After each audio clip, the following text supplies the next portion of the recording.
والصلاة والسلام على رسوله الكريم أما بعد فأعوذ بالله من الشيطان الرجيم بسم الله الرحمن الرحيم ظهر الفساد في البر والبحر بما كسبت أيدي الناس صدق اللہ العظیم. میرے عزیز و بھائیو و دوستو، یہ اسلامی سال کا دوسرا مہینہ سفر مظفر چل رہا ہے. پہلا مہینہ محرم الحرام اور دوسرا مہینہ سفر مظفر. ایک تو مہینے کا نام ہوتا ہے، اس کے ساتھ میں اضافی کیفیت ہوتی ہے. جیسے محرم کا نام ہے جس کے ساتھ میں حرام آ گیا.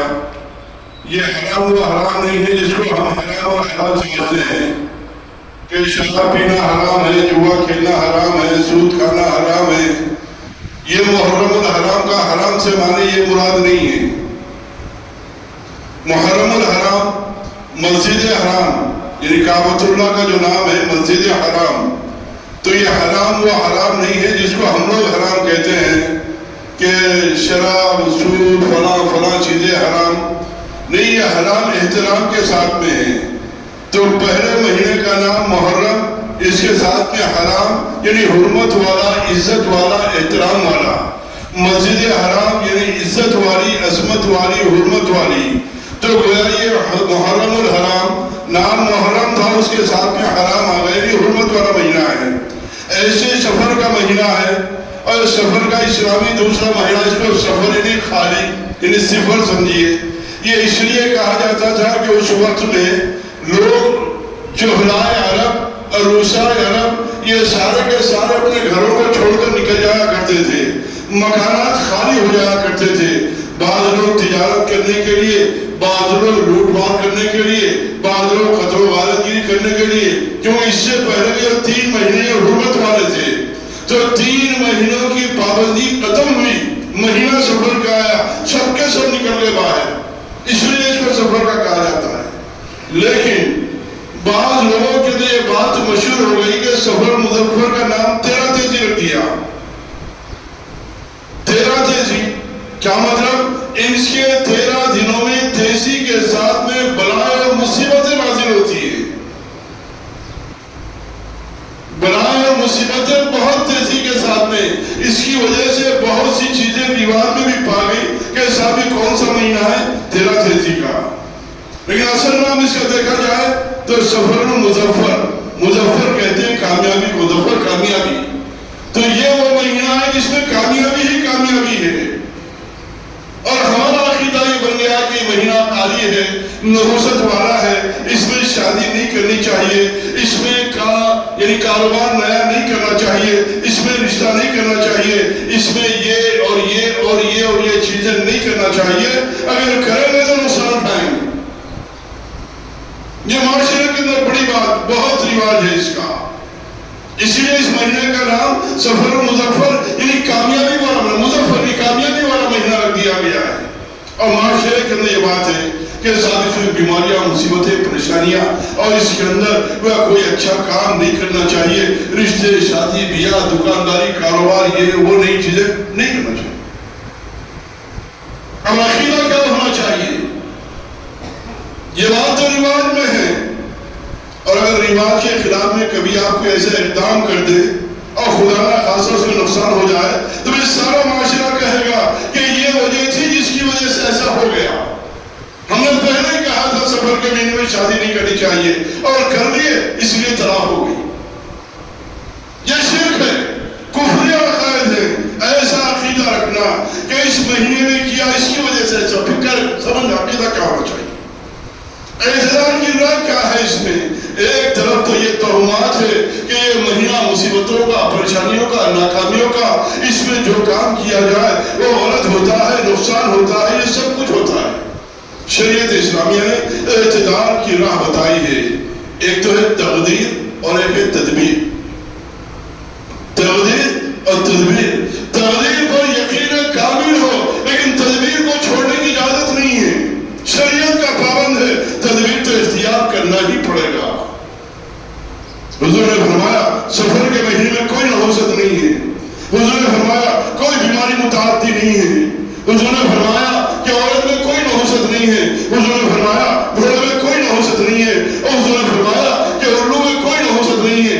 ہمارے معاشرے میں رواج ہے بلی آڑے آ گئی واپس ہو جاؤ, کوئی نکل رہا چھینک دو واپس ہو جاؤ, ہتھیلی کھجائے گی پیسہ آ جائے گا, پیر کھجائے گا سفر کریں گے اور فلاں کریں گے. ارے کسی سے رشتہ کیا, کسی کا ایکسیڈنٹ ہوا, ارے وہ منحوس ہے.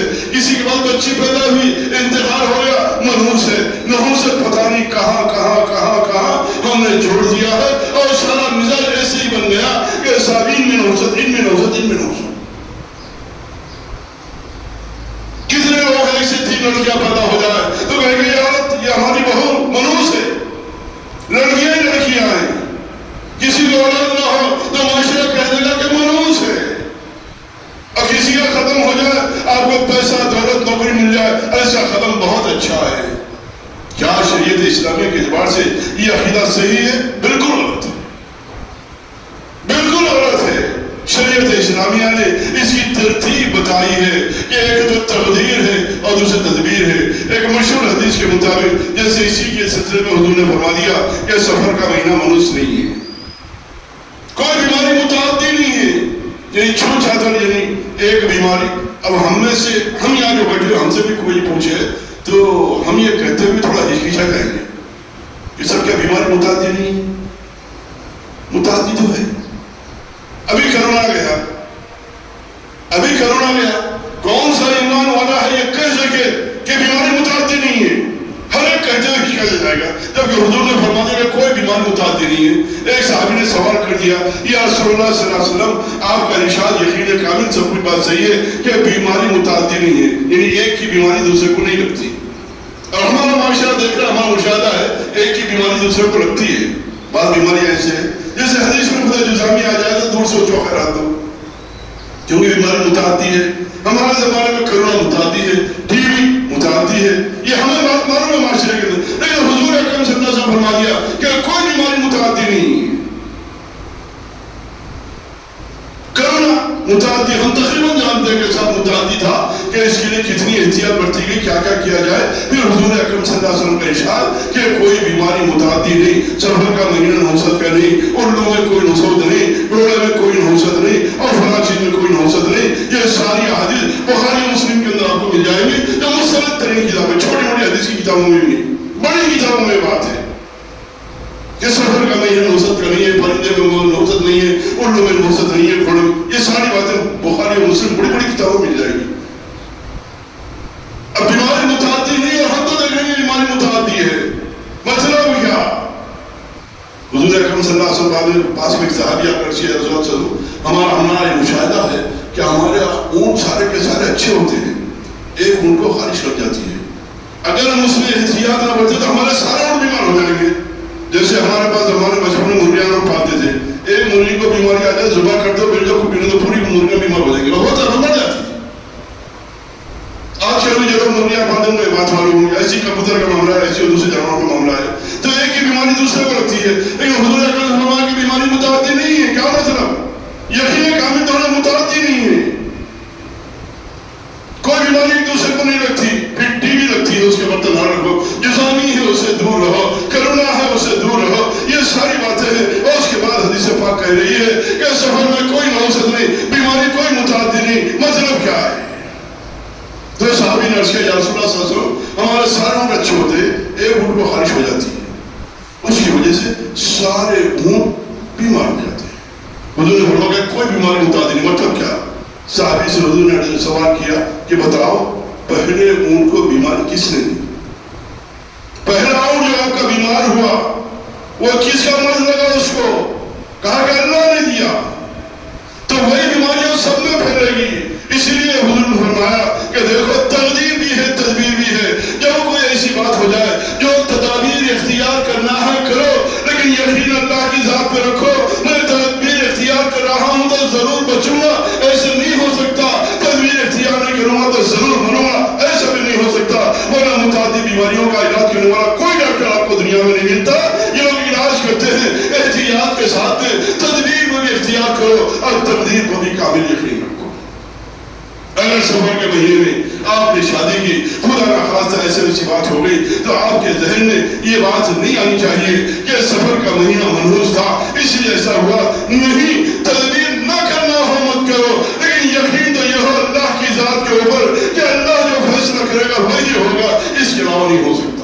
اسی لیے سفر کے مہینے میں حضور اکرم صلی اللہ علیہ وسلم نے شادی بھی کی، بلکہ مشہور معروف روایت کے مطابق دو روایت ہے، رمضان کی ایک سفر کی، حضرت فاطمہ اور علی کی جو شادی ہوئی سفر کے مہینے میں ہوئی، اور ایک روایت رمضان کی بھی ہے۔ حضور اکرم صلی اللہ علیہ وسلم نے خود فتح خیبر کے موقع پر حضرت صفیہ سے نکاح فرمایا، امہات المومنین ہیں اور یہ ہے بڑے اونچے خاندان کی بیٹی۔ جب وہ سارے فتح خیبر کے بعد میں سب آئے تو حضور صلی اللہ علیہ وسلم نے دیکھا کہ بعض عورتیں پریشان ہیں، سکتہ تاری ہے، بعض ہیں بال نوچ رہی ہے، مٹی اپنے اوپر ڈال رہی ہے، پریشان ہے۔ حضرت صفیہ کا معاملہ یہ ہے اطمینان اور وقار کے ساتھ میں حضور نے پوچھا گیا کون ہے یہ؟ کہا کہ فلاں فلاں اونچے خاندان کی لڑکی ہے اور اس کو ہوا ہے یہاں پر گرفتار کر کے لایا گیا ہے۔ حضور نے فرمایا جاؤ سے کہہ دو تو آزاد ہے، اور جانا ہے واپس چلا جا، نہیں جانا ہے تو جس سے نکاح کرنا ہے اسے نکاح کروا دیا جائے گا۔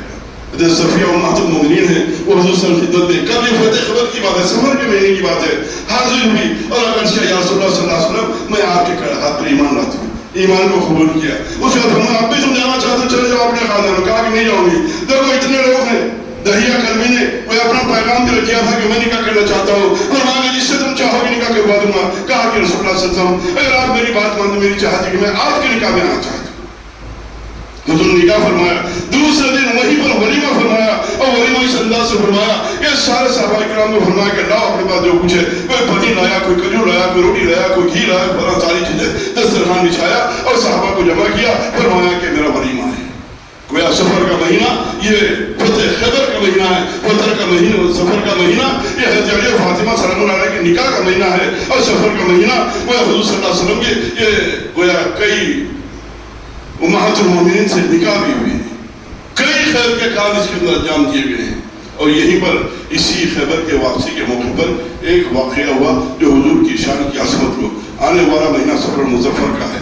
میرا یہاں پر یہ پیغام ہے، یہاں جو آنے والا مہینہ ہے کم سے کم سفر کی توہمات میں اپنا وقت گزارنے کے بجائے واقعہ تبید گزارنے کے بجائے آنے والا ربیع الاول کا مہینہ، حضور اکرم صلی اللہ علیہ وسلم کی آمد کا مہینہ، ہماری ہر نشست میں، ہماری نشست برکات میں حضور صلی اللہ علیہ وسلم کے صفات، کمالات، عظمتوں اور ان کے حسن و جمال کے تذکرے ہو۔ کوئی دن ایسا نہ ہو جس میں حضور صلی اللہ علیہ وسلم کی باتیں ہمارے گھر میں نہ ہو رہی ہو، کیونکہ آنے والا مہینہ حضور صلی اللہ علیہ وسلم ولادت کا مہینہ ہے۔ اس سے پہلے اپنے دلوں کی زمین کو، ذہن کی زمین کو، زبان کی زمین کو اس انداز سے تیار کرے کہ جب ربیع الاول کا مہینہ ہے اور حضور صلی اللہ علیہ وسلم کی ولادت کا نور برسے تو ہمارا قلب اس کو کھینچنے والا بن جائے، کیونکہ حضور کی محبت کے بغیر کوئی عمل میں کمال پیدا ہو ہی نہیں سکتا۔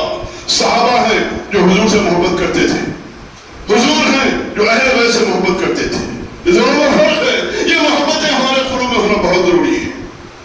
دسترخوان بچھایا گیا، ایک عورت نے دعوت دی حضور صلی اللہ علیہ وسلم کی خیبر کے موقع پر، خیبر کے یہ موقع، یہ سفر کا مہینہ کیا ہوا، سارے صحابہ آگے کھانا شروع کر دیا، حضور صلی اللہ علیہ وسلم نے کھانا شروع کیا، جیسے یہ گوشت کا ٹکڑا لیا آپ منہ تک لے گئے واپس آ دیا، اور جس نے دعوت کی تھی اس کو بلایا، بتا کس نے تجھے زہر دینے پر مجبور کیا ہے؟